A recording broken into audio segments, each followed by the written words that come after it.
मैं मनीष शुक्ला अपने YouTube channel में सभी का स्वागत करता हूं। आज हम प्रिंसिपल्स ऑफ साइकोलॉजी शिक्षा मनोविज्ञान के उन सिद्धांतों की चर्चा करेंगे जिन सिद्धांतों के द्वारा जो विशेष शिक्षक हैं विशेष बच्चों के शैक्षिक क्रियाओं को बढ़ाने के लिए अधिगम प्रक्रियाओं को जिन्वित करते हैं कि किस तरीके से जो विशेष बच्चे हैं उन विशेष बच्चों का स्पेशल एजुकेटर उन सिद्धांतों का प्रयोग करके उनकी बौद्धिक क्षमता को बढ़ा सकते हैं। अगर हम प्रिंसिपल ऑफ साइकोलॉजी शिक्षा मनोविज्ञान के सिद्धांत और महत्व को हम देखें तो सबसे पहला महत्व हम जन्मजात शक्तियों का सिद्धांत, नंबर 2 सहचर्यवाद का सिद्धांत, इसे हम समानता का सिद्धांत भी कहते हैं, नंबर 3 संबंधवाद का सिद्धांत, नंबर 4 व्यवहारवाद का सिद्धांत, नंबर 5 संरचनावाद, अंतर या निरीक्षणवाद, अस्तित्ववाद का सिद्धांत। इसे 3 नामों से जाना जाता है। संरचनावाद को स्ट्रक्चरलिज्म या डिफरेंशिएट या अंतरवाद या निरीक्षणवाद या अस्तित्ववाद। नंबर नेक्स्ट मनोविश्लेषणात्मक सिद्धांत, नंबर नेक्स्ट समग्रवाद गेस्टाल्टवाद का सिद्धांत, नंबर नेक्स्ट प्रकारवाद का सिद्धांत। आइए हम देखते हैं एक एक करके इन सिद्धांतों की रचनाओं के बारे में कि क्या विशेष जो अध्यापक होते हैं उन बच्चों के लिए कैसी शैक्षिक क्रियाएं सृजित करते हैं और इनके जो सिद्धांत कारक हैं उनके कौन कौन से नाम हैं जिन्होंने इन सिद्धांतों को दिया है। सबसे पहला जन्मजात शक्तियों का सिद्धांत। यह सिद्धांत को मूल व प्राथमिक सिद्धांत के नाम से भी जाना जाता है। मूल व प्राथमिक सिद्धांत के नाम से भी जाना जाता है। इसके जनक यूनानी दार्शनिक प्लेटो हैं। इनका मानना है कि बच्चे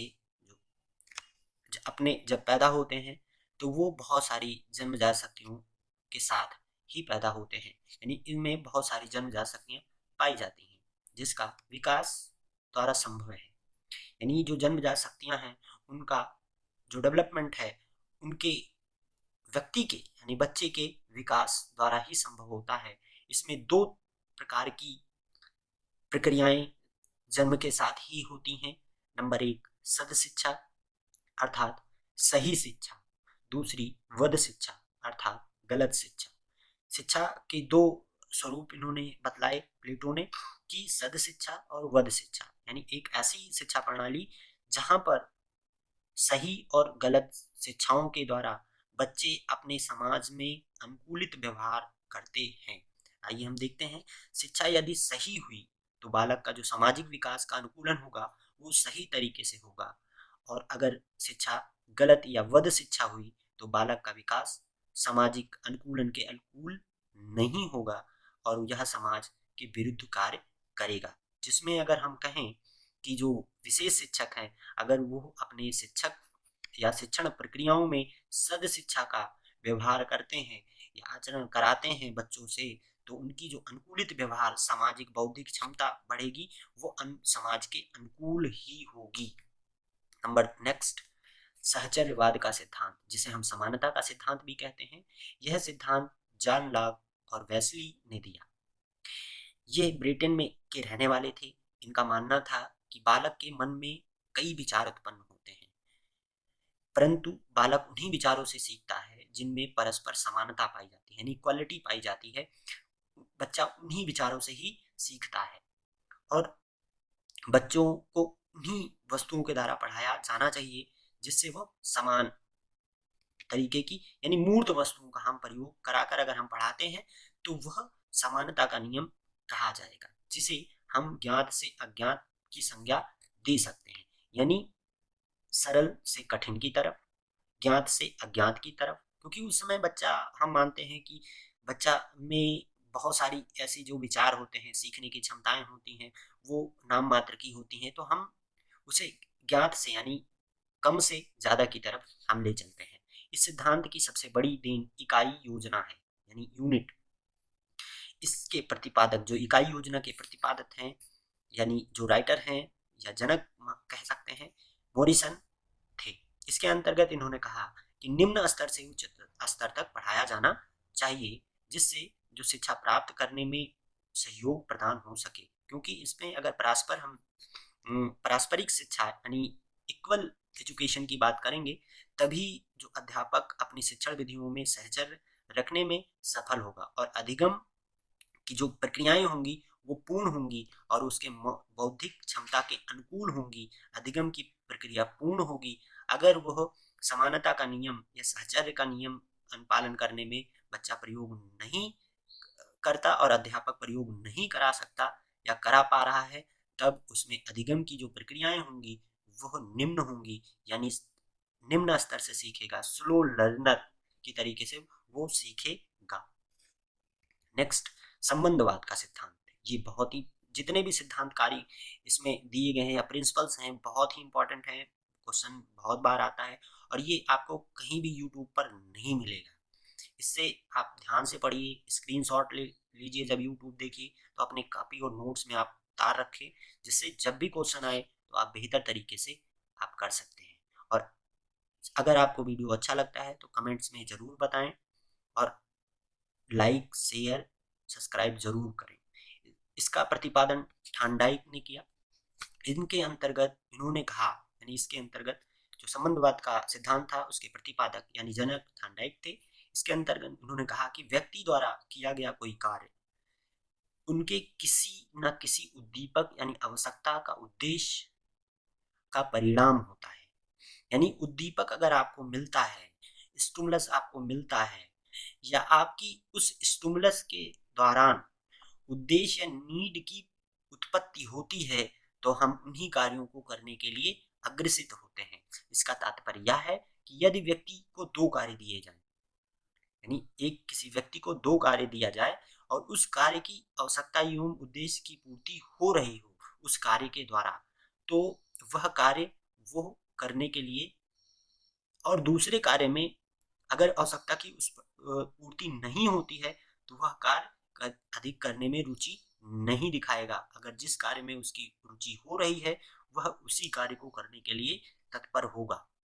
यानी अगर हम एक उदाहरण लें कि अगर आपके माता पिता किसी कार्य को करने के लिए आपको एक उद्दीपक दें, रिफ्रेशमेंट दें कि बेटा ये काम आप कर लो, हम आपको पैसा देंगे या चॉकलेट देंगे, तो वह काम बच्चा करने के लिए लालायित रहता है। और जब हम किसी स्टिमुलस नहीं देते हैं या हम उसे रिफ्रेशमेंट नहीं देते हैं तो वो काम करने के लिए उत्तेजित नहीं होता है।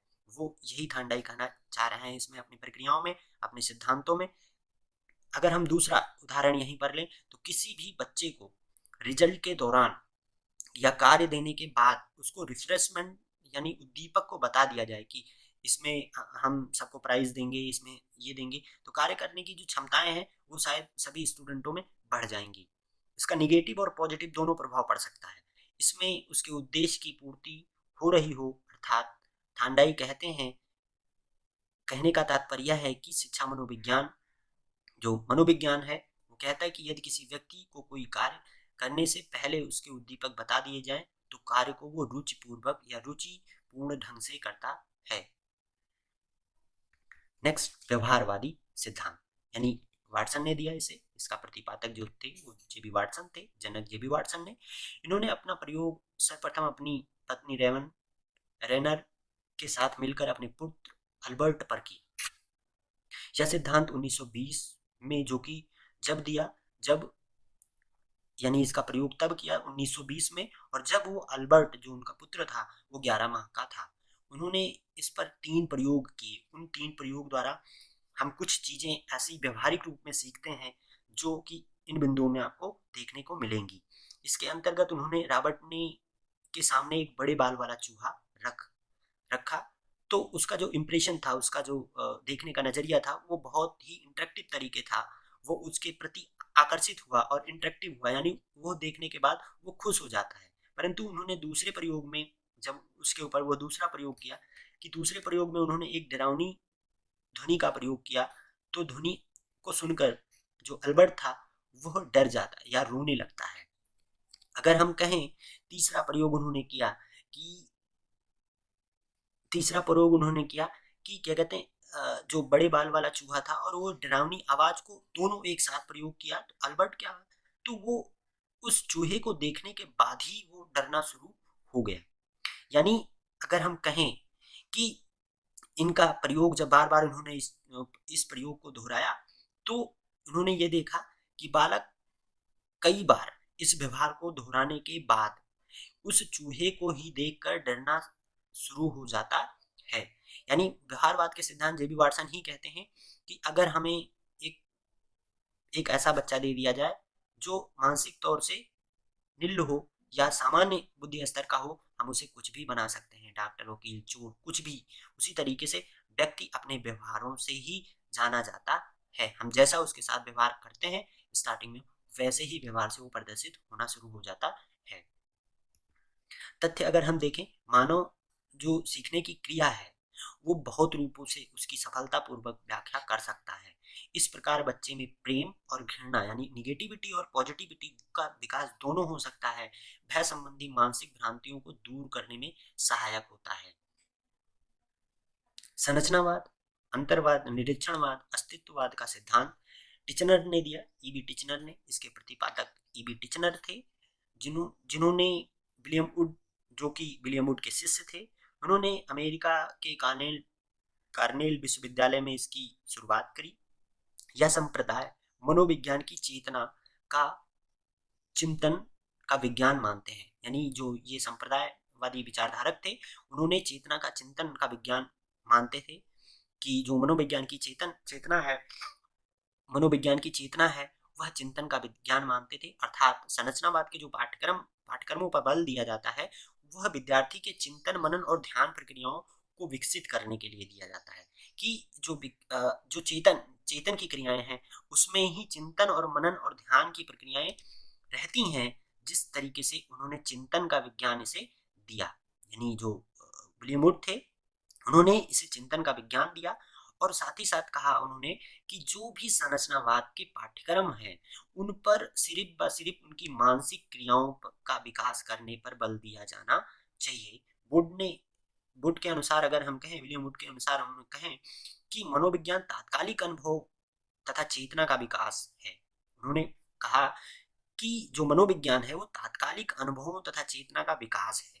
यानी जो संरचनावाद विचारधारक थे उन्होंने ही कहा कि जो संरचनावाद है वो मनोविज्ञान के तात्कालिक अनुभव एवं चेतना का विकास है।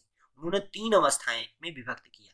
पहला, चेतना, उत्तेजना, शांत, तनाव, शिथिलता, सुखद और दुखद अनुभव, यानी पॉजिटिविटी और निगेटिविटी तीनों का लिया उन्होंने। और इस चीज को, यानी इस भाव को उन्होंने त्रिविमीय सिद्धांत के नाम से जाना। कभी आपसे पूछ लिया भी जा सकता है कि विलियम वुड के द्वारा त्रिविमीय सिद्धांत या त्रिविमीय सिद्धांत किसने दिया, तो विलियम वुड ने दिया। उन्होंने कितने अवस्थाएं दी, तो 3 अवस्थाएं दी, उत्तेजना, शांत, शिथिलता, तनाव, शिथिलता, सुखद दुखद।